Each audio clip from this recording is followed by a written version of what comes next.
একটা মেয়েকে প্রস্তাব দেওয়া সত্যি দুর্লভ। 3 মাস যাবৎ চেষ্টার পরেও সাহস হয়নি। কথাটা প্রিয় বন্ধু রাফসানকে বললাম, আর প্রতি উত্তরে রাফসানও বলল, আজকে চেপে রাখা কথাগুলো হয়তো কালকের জন্য আফসোস আক্ষেপ হয়ে দাঁড়াবে। সময় নষ্ট না করে ওহিকে বল। কথাটা মন্দ না, কিন্তু আরে ওহিকে বলে দেখি তাহলে। ওহির কন্টাক্ট নম্বর ছিল, আমরা দুজনই ফিজিক্স নিয়ে পড়ছি। এর আগে কথা বলার সাহস পাইনি, মেয়েটাও কখনো কথাই বলেনি। তবে আমাকে ওর সাথে কথা বলার জন্য আকর্ষণ করেছে। দুটি চুম্বক পরস্পর যেভাবে বিপরীত মেরুকে আকর্ষণ করে ওইভাবে আকর্ষণ করেছে। ওহিকে ফোনে বললাম, হ্যালো ওহি। জি, কে? আয়নান বলছি, চিনতে পেরেছো? ও আচ্ছা, আজ হঠাৎ ফোন, কিছু বলবে?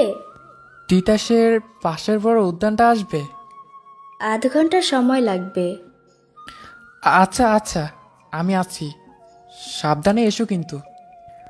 আমি দ্রুত নীল পাঞ্জাবি, প্যান্ট, হাতে ঘড়ি, চশমা পরে নিলাম। 20 মিনিটে উদ্যানে আসলাম, হাতে একগুচ্ছ কাশফুল। হঠাৎই দেখি ওহি আসছে। পরনে তার বাদামি পাড়ের নীল শাড়ি, আমার দিকে অগ্রসর হচ্ছে। মনে হচ্ছে প্রকৃতির আধখানি সৌন্দর্য নিয়েই হাঁটছে। এই এই যে এই হুম, হ্যাঁ বলো। ওহির কথায় ঘোর কাটল। এই উদ্যানে ইনভাইট করার কারণ? আমি সাহস করে ওর হাত আমার বাঁ হাতের উপর উপর করে ধরে হাঁটু গেড়ে বসে কাপা কাপা ডান হাত থেকে ওহিকে একগুচ্ছ কাশফুল উৎসর্গ করে বললাম, ওহি, তোমার প্রিয় ফুল। দিবে আমাকে? আমরণ কাল পর্যন্ত দেয়ার অধিকার দিবে?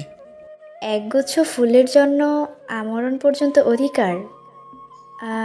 ঠিক আছে, তাই হোক। আমার প্রস্তাবে ওহির সম্মতিসূচক বাক্যে অত্যাধিক খুশিতে নির্বাক হয়ে চেয়ে রইলাম। ওহির ডান হাতে কাশফুল, বাঁ হাত আমার ডান হাতের সাথে কুশল বিনিময় করছে। চিরসবুজ প্রকৃতিও যেন আজ ভালোবাসার স্লোগানের চারিপাশে মুখরিত করে রেখেছে। আকাশ পাতালের সবটুকুতে আজ বসন্ত নেমে এসেছে। আনমনে দুজনে হাঁটছি, আর যত সামান্য মন্ত বিনিময় হচ্ছে। দুপুরের পূর্বে ওহিকে বাসায় দিয়ে আসলাম। বাসায় এসে রাফসানকে বললাম, আরে ইয়ার, আমি সক্ষম। Congrats, treat. ধৈর্য ধর, পেয়ে যাবি। কথা বলা শেষে আবারও বের হলাম। রাফসানের হাত ঘড়ি খুবই প্রিয়, টিট হিসেবে এক জোড়ায় দিলাম। রাতে ওহিকে ফোন করে বিরক্ত করিনি। পরদিন ক্যাম্পাসে আসার মেসেজ করলাম। এখন ভোর রাত, ঘুমানোর বিতে চেষ্টা না করে নির্ঘুমে রাত পার করার আনন্দ উপভোগ করছি। জানালা দিয়ে উকি দিলাম, আকাশ পানে চেয়ে দেখি বৃহত্তকার পূর্ণিমার চাঁদ। নবপ্রেমিক হিসেবে চাঁদ দেখে আনমনেই হাঁটছি। আজানের ধ্বনি মনোযোগ দিয়ে শুনছি। পাখিদের সম্মস্বরের গানের সাথে সুর তুলতে ইচ্ছে হলো। আগে নামাজ আদায় করে নিলাম। সূর্যের কারণে চারদিকে লাল রেখার অস্তিত্ব স্পষ্ট। এবার চোখের উপর তাজিনগরের মতো উঁচু নিদ্রার পাড় চেপে বসলো। আমিও পাহাড়ের চূড়ায় নিজেকে বিলীন করে নিদ্রদেবীর আহ্বানে সাড়া দিলাম। 8টায় উঠে ফ্রেশ হয়ে নিজেকে পরিপাটি করে নিলাম। ক্যাম্পাসে ওহি আমার আগে উপস্থিত। বুঝে নিলাম ভালোবাসা দুতরফাই। ওহির সাথে দীর্ঘ সময় কথা বলেছি। হঠাৎ ওহি বলল, তোমার অর্ধাঙ্গিনী করে কবে তোমার গৃহস্থানে স্থান দিবে? তোমার আব্বু আম্মুর সাথে কথা বলতে। যত দ্রুত সম্ভব বলো। দ্রুত? আচ্ছা বলবো। আব্বু আর আম্মুকে নিয়ে ওহির বাসায় প্রস্তাব নিয়ে যাই। কেউ দ্বিমত করেনি। 4 দিনের মাথায় বিয়ে ঠিক হলো। আজকে বিয়ে। আমার বন্ধুদের ইনভাইট করেছি, চারদেরকেও করেছি, সবাই এসেছেন। বিয়ের শুরু থেকে শেষ পর্যন্ত পুরোটা সময় ওহির দীর্ঘ ঘোমটা দিয়েছিল। দেখার সৌভাগ্য হয়নি। খাওয়া শেষে সবার আদেশে রুমে আসি। ঘোমটা ছোট করে রেখেছে।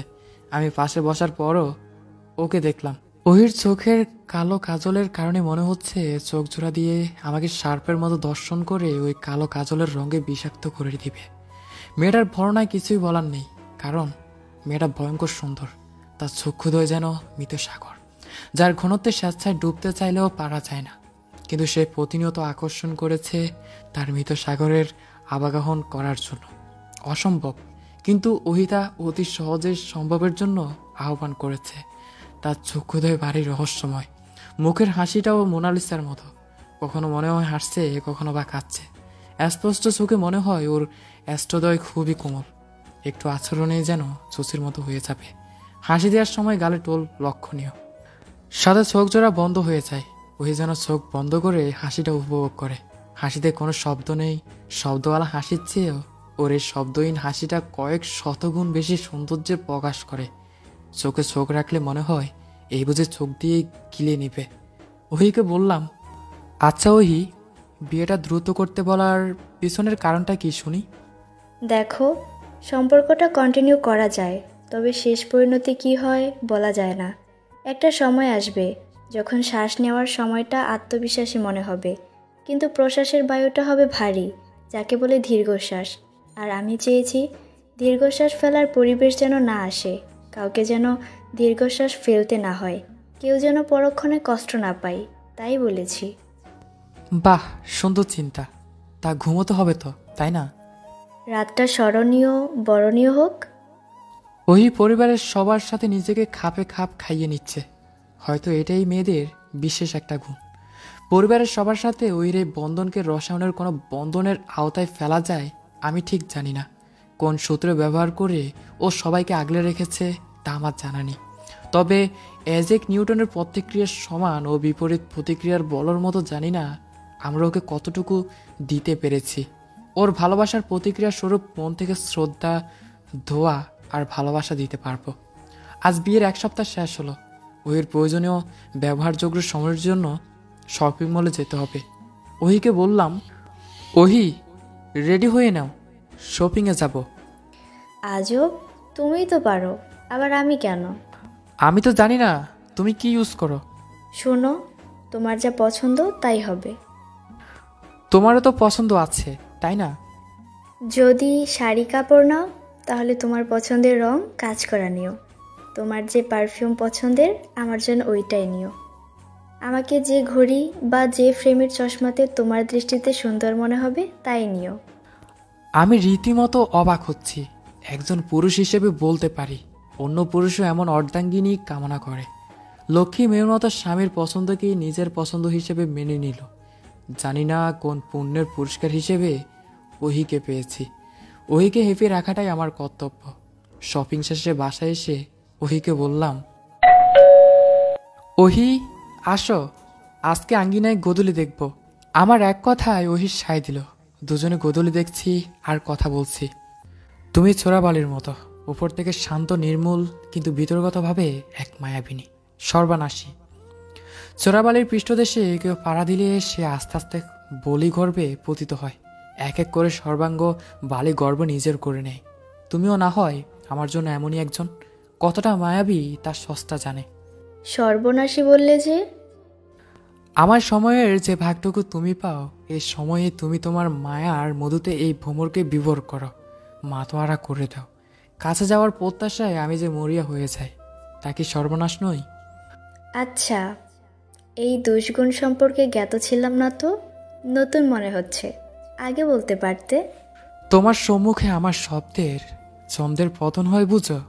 তোমাকে যে আমার 50টি বর্ণ কিংবা কারো পলায় আবদ্ধ করতে পারি না। তুমি যে সর্ববর্ণমালায় অতিশয় সুন্দর শব্দের পতন ঘটিয়ে এর চেয়ে অধিক উপরে স্থানে নাও, বুঝো? কতটুকু উপরে? এ ধরো আমার বাঘ নিঃসুত, তোমার গুণের বর্ণনা স্বরূপ শব্দ হচ্ছে সর্বোচ্চ সিলিং ছুতে পারে, কিন্তু তুমি যে প্রকৃতি পক্ষে অন্তরিক্ষেরও সীমান্ত অতিক্রম করো। আর তুমি কেমন জানো তো? আমি আবার কেমন? তুমি আমার জন্য সুবিস্তৃত বিশাল সমুদ্র, যে কিনা আমার হৃদে জোয়ার ভাটার খেলায় মগ্ন, কখনো বা শান্ত, কখনো বা উত্তাল। তোমার স্পর্শে যেন হৃদস্পন্দন কয়েক গুণ বেড়ে যায়। তোমার মিষ্ট বাণী শ্রবণ করি আর চক্ষু দর্পণে এক অবাস্তব বিম্ব গড়ে তুলি। তুমি এমন এক সত্তা যাকে আমি নিত্যদিন কল্পনার রাজ্যের রাজার সিংহাসনে বসাই। গোধূলির কিছু মুহূর্ত তোমাকে উপহার দিয়ে স্মরণীয় করতে চাই। আগে জানা ছিল? মাত্র জানা হলো। হা হা হা। কথাটা বলে অট্টহাসির জোয়ার উঠালাম। আর কি প্রকাশ করতে চাও? আমাকে নিয়ে? বলো। তোমাকে প্রকাশ করার জন্য যে শব্দগুচ্ছের প্রয়োজন তা এখনো আবিষ্কৃত হয়নি প্রিয়। যদি হয়?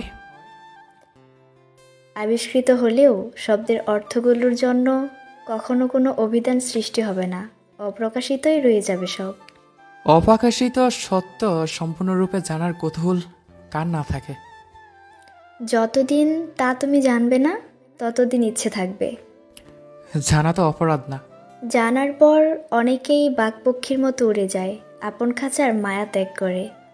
ত্যাগ করার চেয়ে জানার আগ্রহ নিয়ে ঠুনকোভাবে বেঁচে থাকাটাই সার্থকতা। কথাটা বলে ওই প্রস্ত্র পান করলো। অনেকেই বক্রপক্ষীর মতো উড়ে যায়, আপন খাঁচার মায়া ত্যাগ করে। কথাগুলো দ্বারা ওই কি বোঝাতে চেয়েছে? এক মুহূর্তের আনন্দ কেন যেন বিষাক্ত হয়ে গেল। ওর কথাটা শোনার পর মনে হলো কিছু একটা আমাকে কুরে কুরে খাচ্ছে। পিছন থেকে ওহিকে ডেকে বললাম, আমি তো তোমাকে ছেড়ে যাব না, তবে কি তুমি আমায় নিঃস্ব করবে? মায়া ভালোবাসা তো মিথ্যা ছিল না, তাহলে নিঃস্ব হবে কেন? হৃদয়ে তুমি ছিলে, আছো, নিঃসন্দেহে অনন্তকাল থাকবে। এই নশ্বর গ্রহে তুমি আমার অবিনশ্বর উপহার। এখনো ভয় হয়? আর ধারালো চোখগুলো আমার চোখে রেখে কথাগুলো বলল। ও সব কিছুতে রহস্যময় নাকি আমি ওকে হারিয়ে ফেলার ভয় পাচ্ছি। আমি বললাম, আমার হৃদয় শরীর যদি বক্কবকি হয়ে সত্যি উড়ে যায়, ফিরে নিঃস্ব হওয়ার বেদনা বুঝো? আহ, যাব না তো। ওই যে দেখো, শুকতারা সাক্ষী। শুনো। হ্যাঁ বলো। আমার ভীষণ ভয় হচ্ছে। নক্ষত্রপুঞ্জ, রবি শশী, তারা ঝাঁক সব কিছুকে জানান দিয়ে বললে বিশ্বাস হবে? তোমার বলা প্রতিটি শব্দ বর্ণ আমায় বিশ্বাস করি বিদায় সব কথা বন্দুকের গুলির মতো বুকে গিয়ে বিঁধে ফেলি। আরে পাগল, এত সিরিয়াস হওয়ার কি আছে? যত আলেকবর্ষ দূরেই থাকি না কেন, মনে রেখো এটা মনের দূরত্ব না। কেমন? নাস্তা করবে, আসো। মানুষের সর্বগুণে গুণান্বিত হতে পারে তার দৃষ্টান্ত স্বয়ং। ওহি ওর কথায় ভয় হয়, আবার ভয় দূর হয়। কথাটা ভাবতে ভাবতে 100 ডিগ্রি সেলসিয়াস তাপমাত্রায় পুরন্ত পানি করা উষ্ণ অর্জুন চা পান করছি। আগামীকাল আমার ওহির ফাইনাল ইয়ারের এক্সাম রেজাল্ট হবে। প্রতীক্ষার রাতে নিশ্চিন্তে ঘুমিয়েছি, কারণ বকপক্ষীর মতো প্রিয় মানুষের চলে যাওয়ার কথাটা ওহি এমনিতে বলেছে। আমি বেশি সিরিয়াস হয়েছি। ওহি তার কোমল হাত দিয়ে মাথায় হাত বুলিয়ে দিচ্ছে। আমি ওকে অপলক চোখে তাকিয়ে দেখছি। সত্যি খুব মায়াবিনী, সর্বনাশী আমার বকপক্ষী, আমার হৃদয়শ্বরী পিয়ন্তি। সূর্যের তীব্র আলো জানালার পর্দা ভেদ করে চোখে অপদিত হচ্ছে। এখন আর স্ততিত ঘুমানো যাবে না, তাই বিছানায় না থেকে ফ্রেশ হয়ে 1 গ্লাস উষ্ণ অর্জুন চা পান করছি। আমি গ্লাসে করে চা পানি সব কিছু পান করি। বেলা পুরাচ্ছে আর আমি জানালার গ্রিল ধরে দাঁড়িয়ে গ্লাসের পর গ্লাস চা পান করছি। ওই পিছন থেকে এসে ওর হাত আমার বুকের উপর রেখে মাথাটা পিঠে ঠেকিয়ে সজোরে অলিঙ্গন করে বলেছে, ট্যান্টানা, আমাদের দুজনেরই সিজিপিএ গ্রেড পয়েন্ট 4। কি সত্যি তাই? একদম। ফোন বের করে মেসেজ দেখেছি, সত্যিই তাই। আমি ভীষণ খুশি, কারণ আব্বুর প্রতিশ্রুতি দিয়েছেন ভালো রেজাল্ট করলে বিদেশে পড়াবে, আর আব্বু প্রতিশ্রুতি ভঙ্গ করবেন না। এই দৃষ্টান্ত বিশ্বাস আমার আছে। আব্বুর কথা অনুযায়ী আর 1 সপ্তাহ পর আমি আর ওহি দেশ প্রস্থান করব বিদেশে পড়ার উদ্দেশ্যে। সবার সাথে নিজেকে খুব গুছিয়ে নিয়েছে, তাই ওহির খুবই মন খারাপ।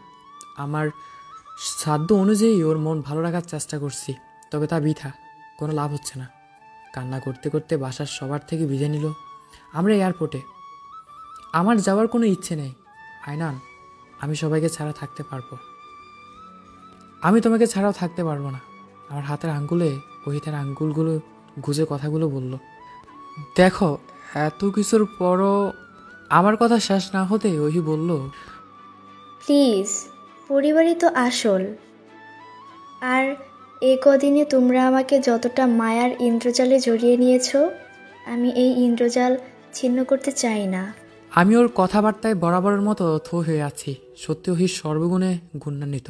তা না হলে কি অল্প কদিনের পর বাড়িতে লোকদের এতটা আপন করতে পারে? পুনরায় বাসার উদ্দেশ্যে গাড়ি ধরালাম। আমাদেরকে দেখে সবাই অবাক, আর আমি অবাক আমার হৃদয়শ্বরীকে দেখে। আমার হৃদয়শ্বরী বাসায় এসে সবার সাথে পান খুলে কথা বলছে। ওর চোখে মুখে রহস্যময় হাসি দেখতে পাচ্ছি, মাতোয়ারা করার মতো হাসি। ও যেন স্বর্গের সুখ পাচ্ছে। ও চোখ বন্ধ করে হাসছে, গালে টোল। আমি দেখছি আর ভাবছি, আমার পরিবারকে এতটা ভালোবাসে। বর্তমানে এমন মেয়ে পাওয়া দুর্লভ। আর আমি যেহেতু পেয়েছি, তাই ও আমরণ কাল আমার হৃদয়শ্বরী হয়ে থাকবে, একান্তই আমার।